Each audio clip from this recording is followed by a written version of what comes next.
Yeah, in case you have fallen asleep. Now, I think with that kind of strong hymn, you wouldn't fall asleep. And on the 3rd of January 2015, okay, on the 3rd of January 2015,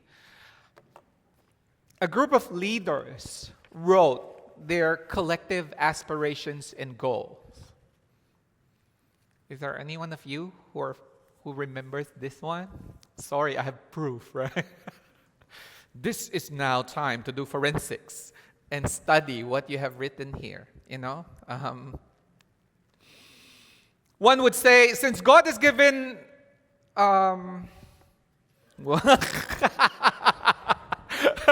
okay, let me say. Maybe I'll just read the more legible. I would like to see CBC as a light and hope for the people in the city. That's one comment.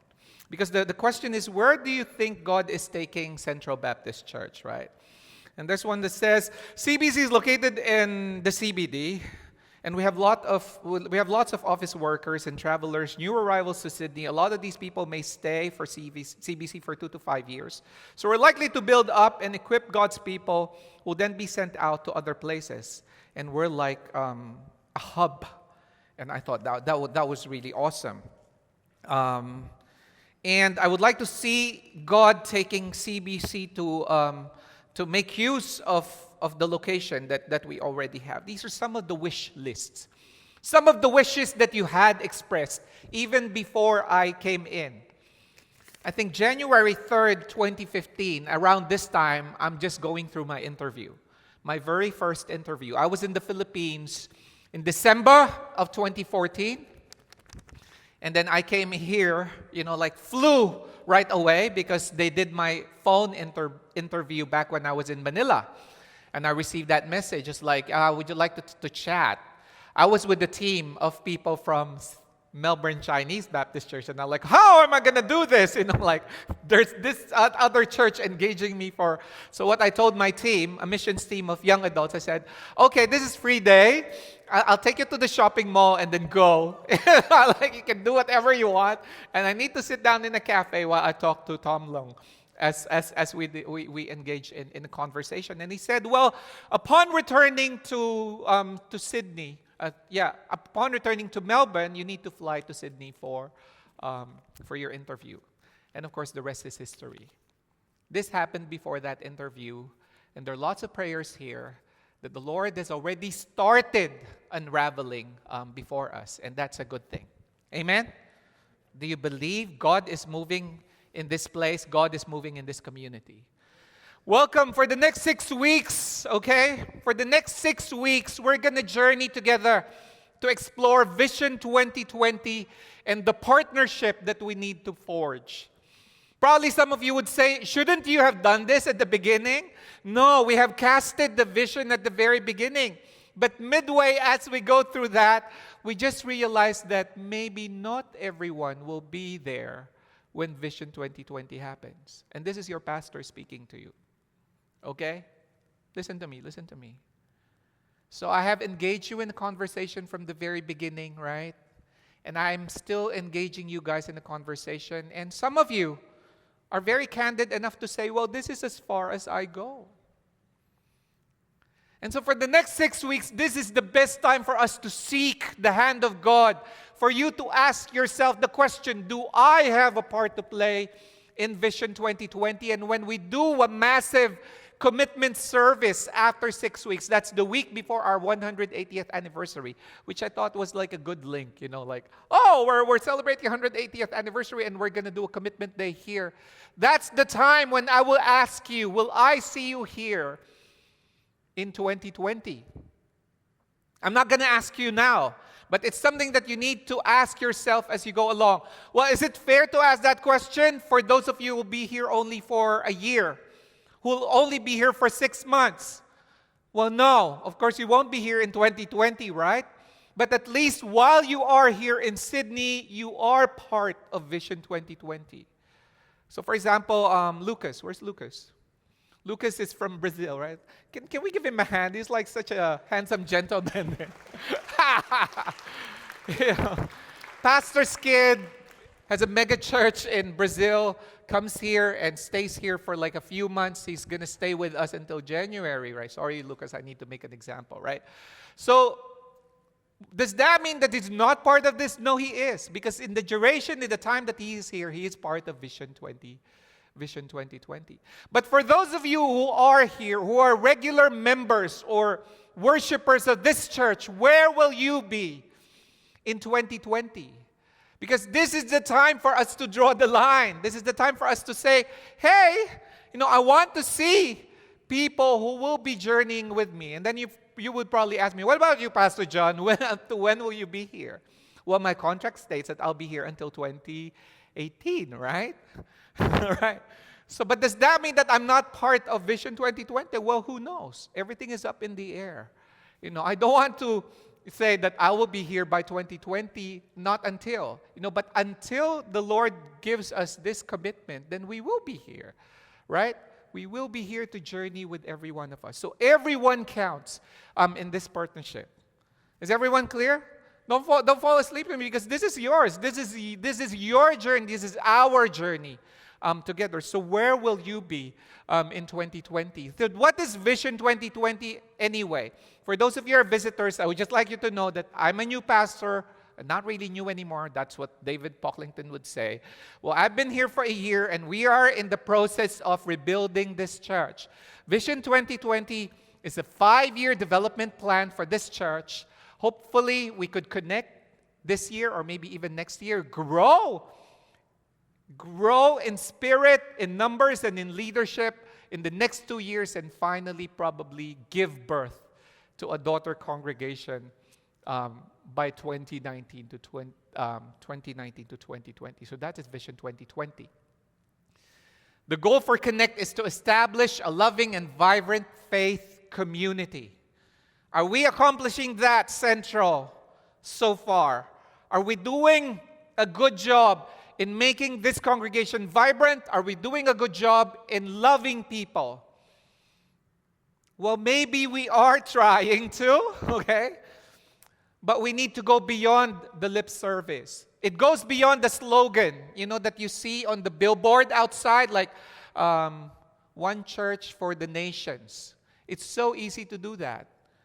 But for us, who are majority, like second generation Chinese, and I said us, I'm not Chinese, but like I'm one with you, right? To receive people in from different nations and different communities. Are we doing a good job there? I would like to commend each and every one of you, because you know what? It's a very difficult process. It's a very difficult process to just welcome people in. You're doing a good job already, but we should go even deeper than that. The question that I would always ask an international visitor is like, have you actually made friends here? Have you actually made friends at Central Baptist Church? If you haven't, then Central, I'm talking about those who are like from here, let's do more. Can we do that? See, that's it. And that's our goal for this year.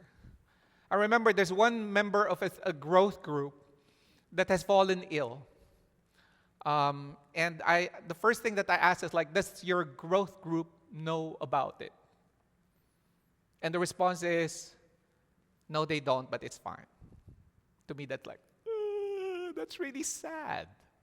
Because your growth groups, your small groups are supposed to be your first line of relationships, your first line of links and connection. That's it.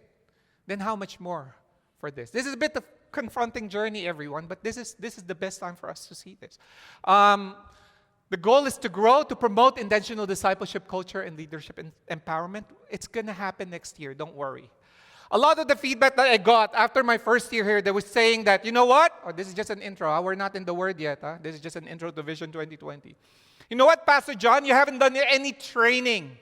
You haven't done any training, and I know that this church is quite notorious for trainings. Training here, training there, training here, training there. And you feel that by doing some training, it will make you a very good disciple of Christ. No. Because if it just stays here and you don't live it out, it's not going to work. And that's why I said, no, let's connect first. Let's connect first. Because if we're able to do this, then we do that. Don't worry. By next year, you will be flooded by training. We're going to do this massive 50 days in Jesus thingy. And I would expect everyone to be up on their toes and say, okay, day 1, day 2, day 3, day 4, day 5, day 6, up to day 50.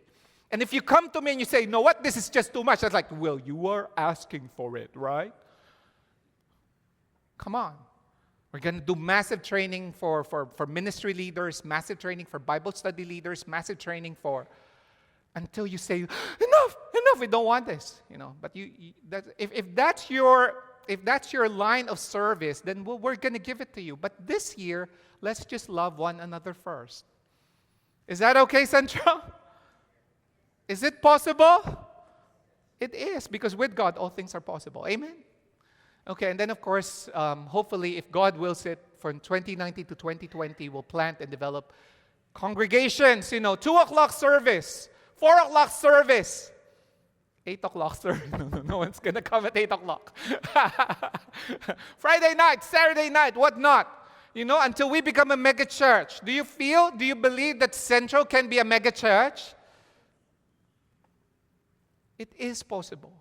I told you, a lot of the pastors that I've engaged, especially from the South, are envious. I mean, not envy in a negative way. They say, wow, you have such a great location. Anyone here works in real estate here? Agents, property agents? None? I want to buy a house. Right? Anyone who works for... What's the key for, like businesses? It's location, location, location. We have that. But why are we not growing? It's because we're not moving forward. That's the thing. So this is possible. So in order to reflect for the next 6 weeks, and for those of you who are here only for a short time, bear with me because you're very much part of this. So in our commitment day, I'm going to give you a massive packet like this.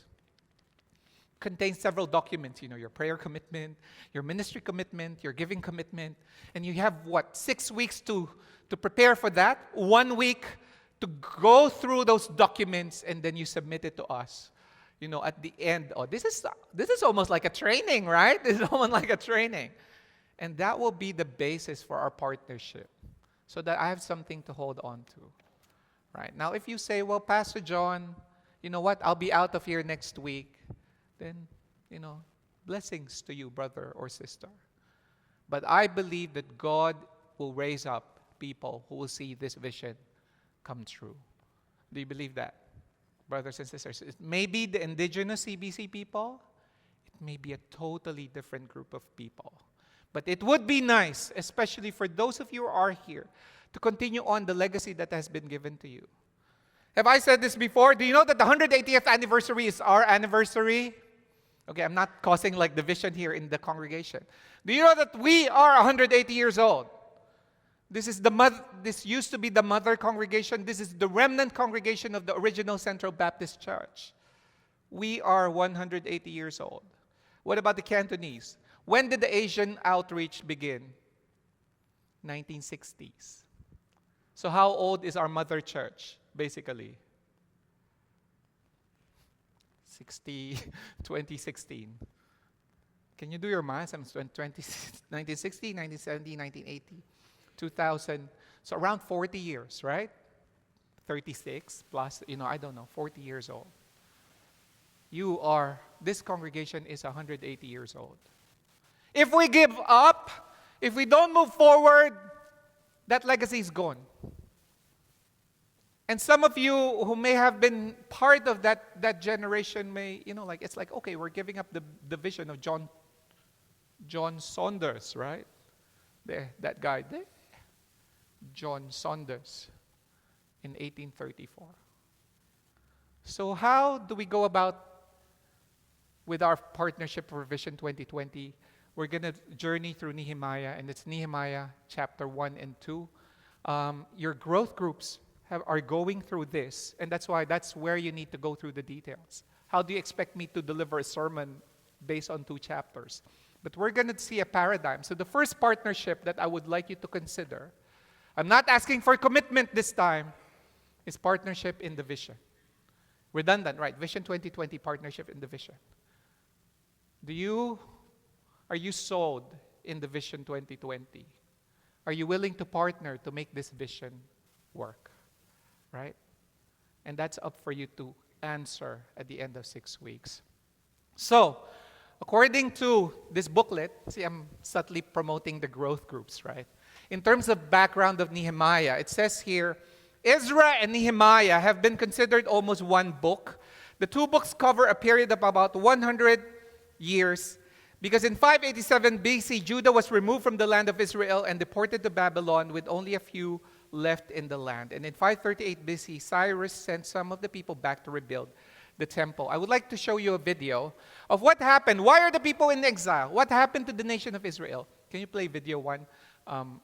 And we'll see the background. Hey, I'm not gonna lie to you. Today's episode in the story is one of the saddest we'll ever find in the Bible. Just like many great stories throughout history, this story is about to get a lot worse before things get better. That said, grab a tissue or hold the hand of somebody next to you, if you know them, and just try to take this story in. God had given the Israelites warning after warning through the prophets about how bad things would happen to them if they didn't turn away from their wickedness and start to follow God again. But the people of Israel just wouldn't listen. I don't know, maybe they were doing what we all do at times, thinking that even with all the bad choices they were making, they had things under control. Now, it seemed that God needed to do something that would get their attention. So, after years of protecting Israel from surrounding nations, God allowed the northern kingdom to be attacked by the country of Assyria. They drove the Israelites out of their homes and took them into captivity. A few generations later, a country called Babylon attacked the southern kingdom and did the same thing, driving almost everyone out. One nasty part of this invasion is that the Babylonians destroyed the beautiful temple that Solomon had built to worship God and stole all the treasures that were inside of it. For the first time in hundreds of years, the nation of Israel had no real home. Thankfully, there were a few people who hadn't forgotten about what God had promised through the prophets. They knew that their current situation was bad, really bad, but they trusted that God had a plan, and they committed themselves to following God. Okay. That's an abrupt ending. Because it will talk about Daniel and all the prophets. Are you the remnants of the legacy of John Saunders, Can you consider yourselves that?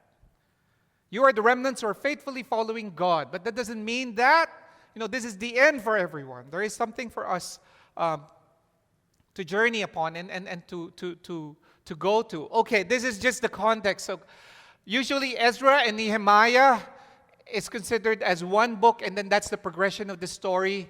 The Babylonians, who basically conquered the nation of Judah, basically took over some of the people and brought them to Babylon. Now, the Babylonians are no longer in power, so it's the Persians who took over the captive ones. During the time of Ezra, the temple was built, and then during the time of Nehemiah, the walls were built. So this is the sequence that we're going through right now, brothers and sisters. Is everyone clear about this? So the temple was built first, and then the law was preached, and then, of course, you have the walls being rebuilt. Nehemiah 1-2 begins with this. Let's read this together. 1, 2, 3, go. The words of Nehemiah, son of Hakaliah, in the month of Kislev, the 20th year, while I was in the citadel of Susa, Hanani, one of my brothers, came from Judah with some other men, and I questioned them about the Jewish remnant that had survived the exile, and also about Jerusalem. So that's the premise there. Nehemiah is in the court of the king. He's a cupbearer. He received the news, and this is what happened. And this is the report that he received. He said, "They said to me, those who survived the exile are back in the province, are in great trouble and disgrace. The wall of Jerusalem is broken down, and its gates have been burned with fire." So we start the story with a tragedy. This is the condition. This is where we are. The walls have been destroyed. Everyone is very much vulnerable. This is the report that Nehemiah received. And that's really the progression of it. Yes, the temple has been rebuilt, but the walls are still crumbling. And so therefore, this is the reaction of Nehemiah. Let's read this together, brothers and sisters. When I heard these things, I sat down and wept. For some days I mourned and fasted and prayed before the God of heaven. Okay, let me go through the progression of the story here. There was a crisis, right? There's something wrong in Jerusalem. And then the report was received. What was the reaction of Nehemiah? He wept. He wept. And I'm not making a direct comparison here to where Central Baptist Church International was. But I think for about 2 years, it's almost as if your walls have been destroyed. The temple is very much there, but everyone's vulnerable.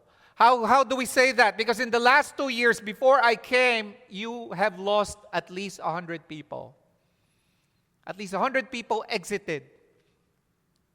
And even when I took over, maybe at least 20 did. But God brought in a lot of new ones. But that's where it is. How should you react as leaders of the church to such a situation? Do you say, well, it's fine? I believe you guys wept for this church. You wept for this congregation for a while. And I believe this wish list is a proof of that. Many nights, the leaders would pray and they would say, you know what? We need a pastor. We need a pastor for the longest time. But it took you a while, but the prayer has been there. And then for some days, you probably mourned. Did you fast? I don't know. But you have prayed before the God of heaven. And the next preceding verses really captures the essence of Nehemiah. And I'm just going to read this to you. Please bear with me, okay? What I need you to do is look into that picture. Look into that picture and imagine that is Nehemiah praying there. Okay, and this was his prayer. He said, O Lord God of heaven, the great and awesome God, who keeps his covenant of unfailing love with those who love him and obey his commands, is basically offering praise. Listen to my prayer. Look down and see me praying night and day for your people of Israel. I confess that we have sinned against you. Yes, even my own family and I have sinned. We have sinned terribly by not obeying the commands, decrees, and regulations that you gave us through your servant Moses.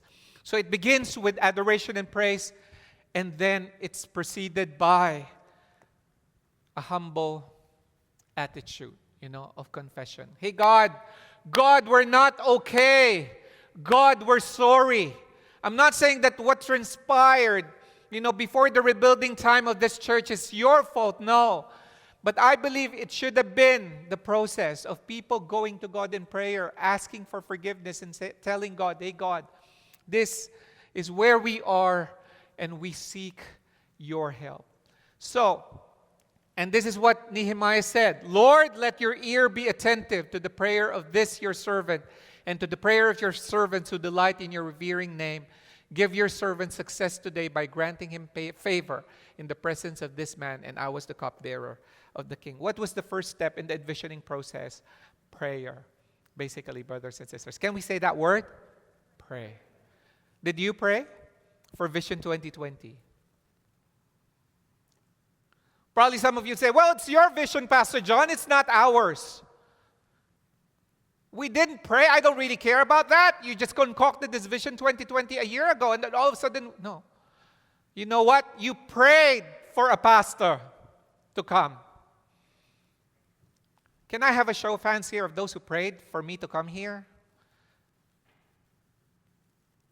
So you are very much, the rest didn't. The fact that you involved in praying for us to come, that is already the beginning of Vision 2020. You were praying for someone to lead you. You were praying for someone to take care of you. You were praying for someone to bring this church to the next level. That is Vision 2020, brothers and sisters. It's prayer. It's praying and seeking the will of God. And if you're looking for partnership, how can you partner with us in Vision 2020? That's all you need to do. You need to pray. You need to pray. Can you say that to your seatmates? Brother, sister, you need to pray for Vision 2020. I don't care. Do you get that? Do you get that, brothers and sisters? Pray. You need to pray. Let's continue on. In the month of Nisan, in the 20th year of Artaxerxes, when the wine was brought for him, I took the wine and gave it to the king. I had not been sad in his presence before, so the king asked me, "Why does your face look so sad when you're not ill? This can be nothing but sadness of the heart." So Nehemiah is a cupbearer. He serves the king wine, basically. So he's in the inner circle of the palace. He has access to the king, but that is all he can do. He cannot do anything. But at that moment, the king noticed that there was sadness in his heart. The king noticed it like, why are you, no, hopefully he's not disheveled or anything, because kings during that time can be grumpy as well. And if the king doesn't like your face, it's off with your head, that kind of thing. Okay. This is like, why are you sad? What happened to you? And this is what he said. I was very much afraid, but I said to the king, "May the king live forever. Why should my face not look sad when the city where my ancestors are buried lies in ruins and its gates have been destroyed?"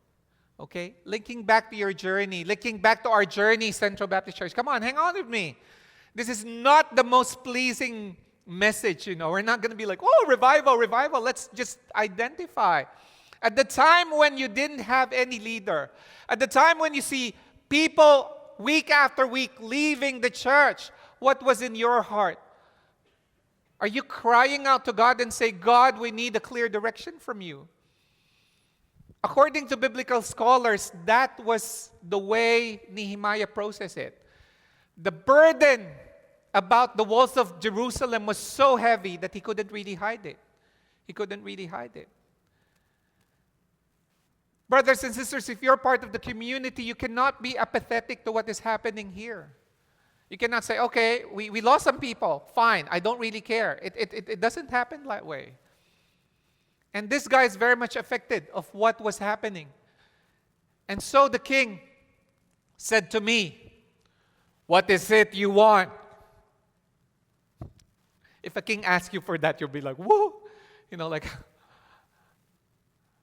And then I prayed to the God of heaven. Those who are sleeping, let us praise the Lord. Come on.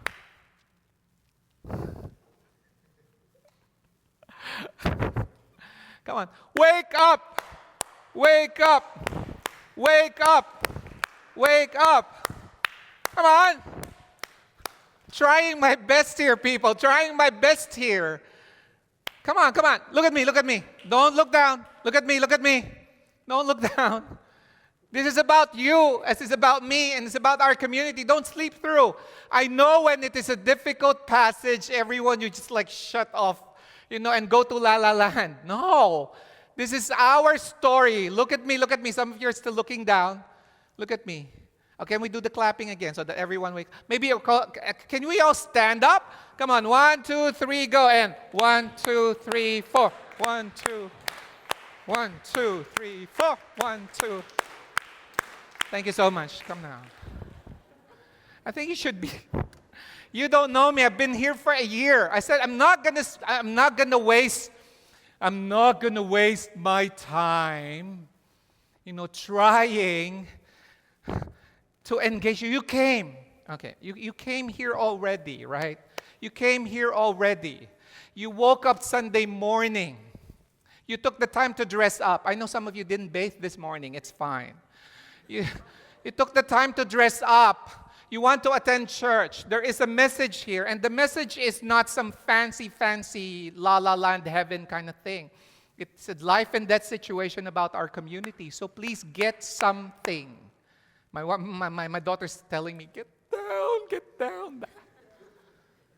Okay.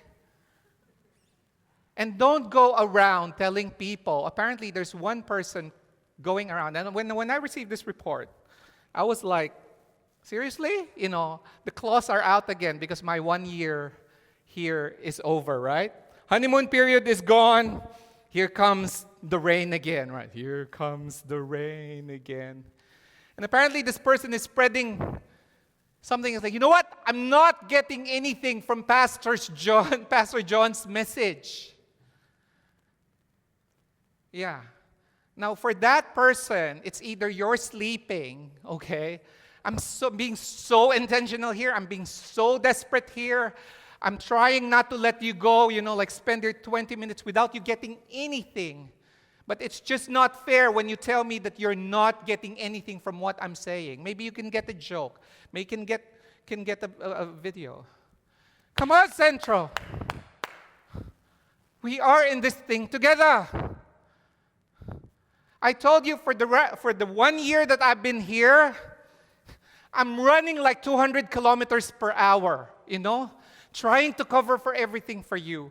I'm doing even the rostering, for the reading, the rostering for the communion. I'm doing everything.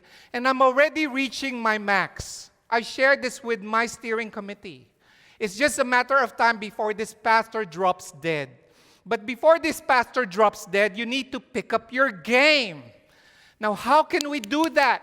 You listen, you engage, and that is what I'm doing. I'm really sorry I have to be like this because it just frustrates me. This is not about me. This is about our church. I'm only here for a year. You have been here for ages. Okay? So please, I know it's difficult. And that's why I'm trying to make it as engaging as possible. But the thing is, okay, fine. If you feel that I'm not doing my job, don't go around and say you're not getting anything. Because I'm giving you 203,000% here every Sunday. Do you know that by 3 o'clock on Sunday afternoon, I'm dead? You can talk to my wife. When we go back home in the car, all my energy is zapped already, and I just need to doze off because I need to put my A game every Sunday so that I can bring you all forward. I know you do not agree with that, but as long as I'm here, as long as God puts me here, and as long as you give me the opportunity to engage you, I will do that. Even to the very last drop of my blood. Okay, so dramatic, but anyway, let's... Okay, everyone's awake now? Okay. Woo! There. So the king asked him, what do you want? If it pleases the king and if your servant has found favor in your sight, let him send me to the city in Judah where my ancestors are buried so that I can rebuild it. He was given one chance to talk to the king. The king said, what do you want? And he came there and is very much prepared. Nehemiah has a plan. Okay? Point 1, pray. Point 2, make a plan. Okay? A lot of times, and that's another feedback. Why is Pastor John not giving us 3 points? 3 points. Point 1, point 2, point 3. Well, yeah, there you have. I was tearing my hair out like last night to come up with P words that are 4 letters, actually. So it's like, this is classic Baptist preaching anyway. So it's like, you don't want challenges like where you will like try to figure out, okay, we're going to be deliberate, okay? First point is what? Pray. Second point is plan. He came with the roadmap. He went there to the king. He said, okay, if you would permit me, then I will do this. And then he said, give me safe conduct pass, and then give me license to cut timbers. He was there with the plan. And this is our plan for Vision 2020, brothers. And this is the old version. But nonetheless, it's something that is not mine. It's something that's based on my one-to-one conversations with you. It's based on what you have feedback here. It's based on the community envisioning at the getaway. Who were there? Can you please raise up your hand there? And then, of course, the conversations that we had, and then we came up with Vision 2020. We have a plan. We have a plan. Can you say that to your seatmates, brothers and sisters? Say, we have a plan. Do you know what the plan is? Yeah, Okay. And then I said to them, so there was a plan. Now, as we continue on in chapter 2, this is what he says. Read this together. 1, 2, 3, go. You see the trouble we are in. Jerusalem lies in ruins, and its gates have been burnt with fire. Come, let us rebuild the wall of Jerusalem, and we will no longer be in disgrace. I told them about the gracious hand of my God on me, and what the king has said to me. So finally, after he did his plan, he went out, he scouted the gates. That's what Sharon read this morning. He did his own ocular inspection there. This is ruined, this is ruined. He didn't say it right away, but at the same time, boom, when finally he has everything figured out, this is what we're going to do. And this is like what I can relate to. This is your pastor right now. We have figured out the direction of this church. What did I do after that? I keep on telling everyone who has gone with me with the one-to-one discussion during coffee, I would always mention Vision 2020. I would mention this is what we're going to do, because that's the way to do it. You post it, okay? You post it, not on Facebook. Yeah, I post it a lot on Facebook. You communicate, you proclaim the plan of God. That is how vision is nurtured. Any one of you here from this congregation, okay, for the foreigners, you're here for like a short time, it's fine. You're not expected to do this. For those of you who are like inherent, organic people from Central Baptist Church International Congregation, do you actually talk about Vision 2020 in your conversations with your friends or with people that you have mingled with? Anyone who has done that? Could you please raise your hand? None. So do you believe that there's something's going to happen? That means you don't believe. That means you're not one with the vision. That means like, yeah, that's it. But if you're excited about it, then you're going to talk about it. You're going to sell it because you believe in it. Right? Brothers and sisters, you need to proclaim it. It's not just me. I told you, if it's just me, oh wow, how are we going to reach there? The vision should be, don't worry, I'm giving you 6 weeks to own it up. Okay? And to make that commitment to the vision, because that's our partnership. You need to post it. And then you need to talk it about your friends. You know what? This church is about this. We have a 5-year development plan. This is what's going to happen. The people that you love, your mother, your spouse, your children, do you talk about them among your friends? No. You would say, you know what? I have a very wonderful wife. She cooks very well. We don't agree a lot, but like if you love the person, you would talk about them. You talk about your children's achievements, My network of Facebook friends in the Philippines, because I have 2 Facebook pages, right? You have the Doc John, which is my Chinese network, and you have John Lustre, Doc John, which is my Philippines network. And in the Philippines network, you see a lot of like children, with medals, like all of those achievements, even kindergarten graduation, they post it there like, oh, my kid did this, and like it's that, because they are proud of their kids. I don't see that a lot in other. Maybe those from Singapore, they do, achievement in swimming, achievement in whatnot. So that's what they do. You talk about it. Okay, and then the last one is pass. That means you proceed. You proceed with the vision. You pray for the vision, you plan, and then you proclaim, and then you proceed. You do it. And we're now at the beginning stages of the vision, brothers and sisters. We are actively connecting with one another. That's what we do. Pass, not on the negative term, like you pass and then you skip it. No, you don't. It's like passing through a tunnel. You have to go through the journey. You have to go through the journey. And I have a next video here.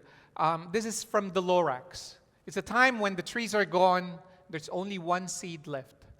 If you have the responsibility to do that, what will you do? So can we show the second clip, Daniel, before we wrap up this thing?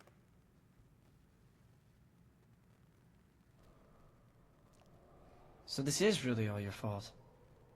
You destroyed everything. Yes. And each day since the Lorax left, I've sat here regretting everything I've done. Staring at that word, unless, and wondering what it meant. But now I'm thinking, well, maybe you're the reason the Lorax left that word there. Me? Why would he leave that for me? Because unless someone like you cares a whole awful lot, nothing is going to get better. It's not.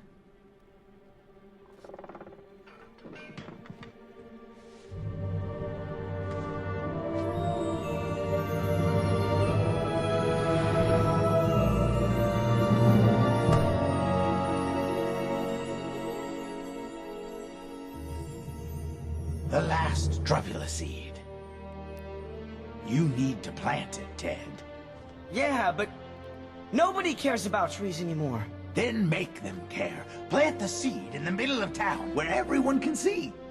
Change the way things are. I know it may seem small and insignificant, but it's not about what it is. It's about what it can become. That's not just a seed, any more than you're just a boy.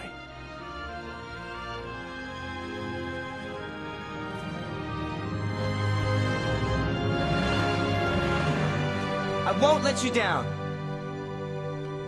I know.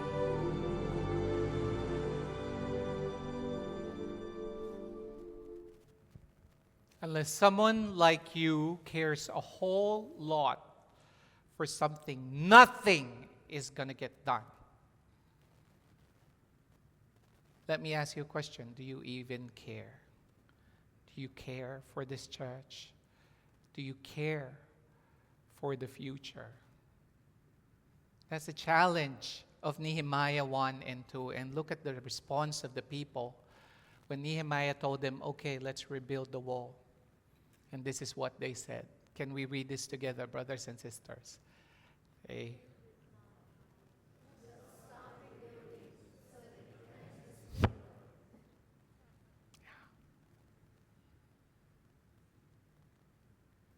The vision will only happen if you actually care. In the Philippines, we have this expression, who cares? Who cares? And sounds like a hooker, actually, but it's like, who cares? Who cares? It's like that means you don't really care.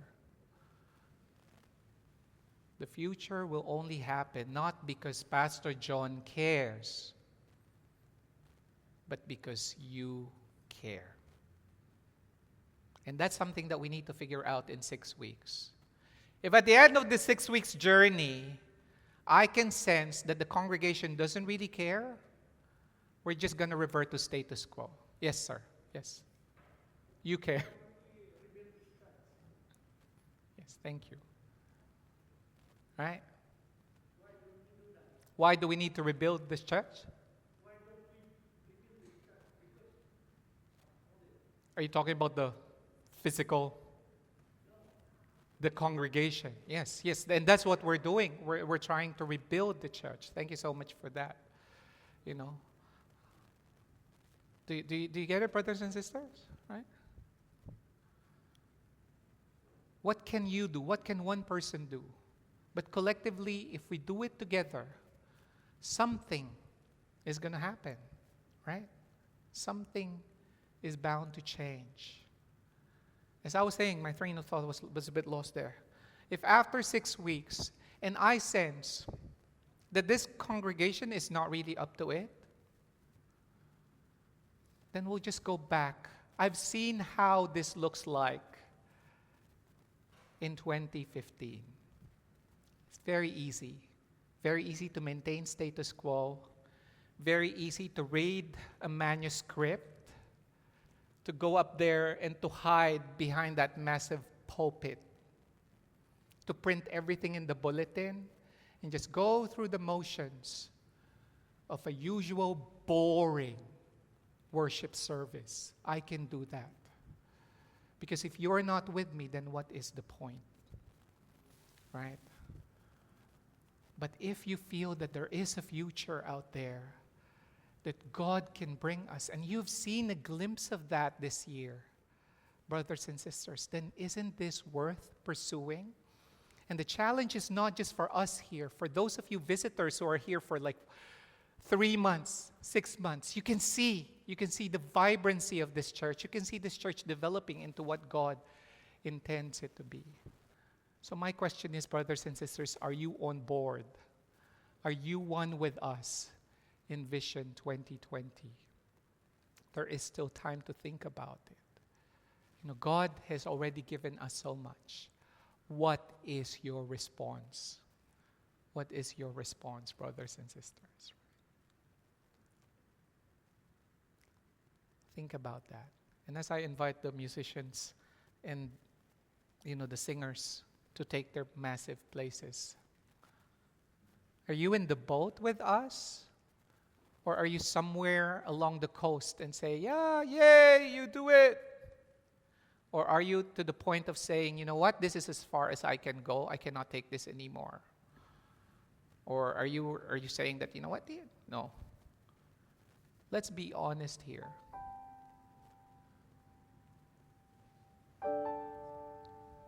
Let us just focus on what God can do. This is not my job alone. That's why we're initiating this.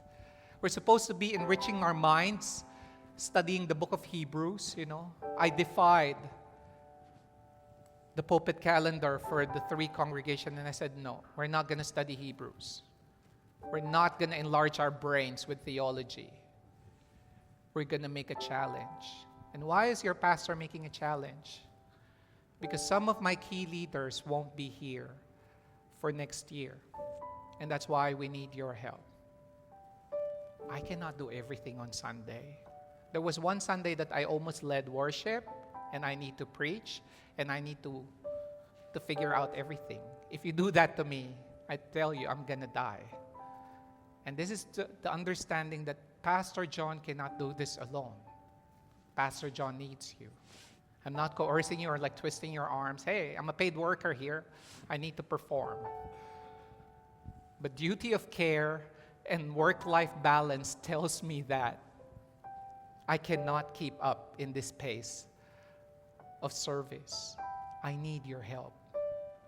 So in this next 6 weeks, brothers and sisters, think, where are you? Are you in the boat with us? If not, yes, be honest and tell me. Because I know that if the Lord 180 years ago established this church in the city, I believe He can maintain it and can sustain it even up to the 200th year. This is our season. This is our time. Let us make the most of it. So let us all stand.